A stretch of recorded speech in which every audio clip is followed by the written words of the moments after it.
১৯৭১ সালের ২৬শে মার্চ স্বাধীনতা ঘোষণার মধ্য দিয়ে সার্বভৌম বাংলাদেশের যাত্রা শুরু হয়। ওই বছর মাত্র ৪,৯৮৫ কোটি টাকার অর্থনীতি নিয়ে যাত্রা শুরু করে লাল সবুজের স্বাধীন বাংলাদেশ।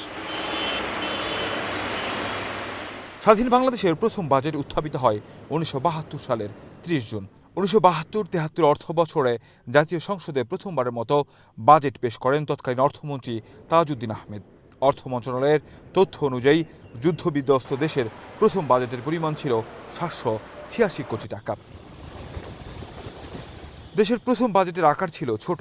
উন্নয়নের ধারাবাহিকতায় স্বাধীনতার ৫৩ বছরের ব্যবধানে যা বৃদ্ধি পেয়েছে তা হাজার গুণের বেশি। ৭২-৭৩ অর্থ বছরের বাজেটকে বলা হয়েছিল পুনর্বাসন ও পুনর্গঠনধর্মী। ২০২৪-২৫ অর্থ বছরে এসে যা রূপ নিয়েছে সুখী সমৃদ্ধ উন্নত স্মার্ট বাংলাদেশ বিনির্মাণের অঙ্গীকার। স্বাধীন বাংলাদেশের প্রথম বাজেট দিয়েছিলেন দেশের প্রথম অর্থমন্ত্রী শহীদ তাজউদ্দিন আহমদ। সামরিক থেকে গণতান্ত্রিক বিভিন্ন সরকারের ১৪ জন অর্থমন্ত্রী বা দায়িত্বপ্রাপ্ত ব্যক্তি, অর্থ উপদেষ্টা অথবা সামরিক আইন প্রশাসক সহ ৫৩টি বাজেট উপস্থাপন করেছেন এর আগে।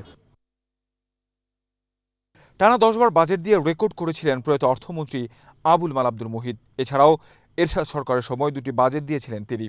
এই হিসেবে মুহিতের উপস্থাপনা করা বাজেটের সংখ্যা ১২টি। এছাড়া প্রয়াত অর্থমন্ত্রী সাইফুর রহমানেরও ১২টি বাজেট দেওয়ার রেকর্ড রয়েছে। এর আগে টানা ৫ বারের বাজেট দেন আ.হ.ম মোস্তফা কামাল। এরও আগে বাংলাদেশের প্রয়াত অর্থমন্ত্রী শাহ এ.এম.এস কিবরিয়া টানা ৬টি বাজেট দেন। ১৯৭২-৭৩ অর্থ বছরের যুদ্ধবিধ্বস্ত বাংলাদেশ এখন বিশ্ব অর্থনীতিতে রোল মডেল। মাত্র ৭৮৬ কোটি টাকা দিয়ে যে দেশের বাজেটের সূচনা তা এখন রূপ নিয়েছে প্রায় ৮ লাখ কোটি টাকায়।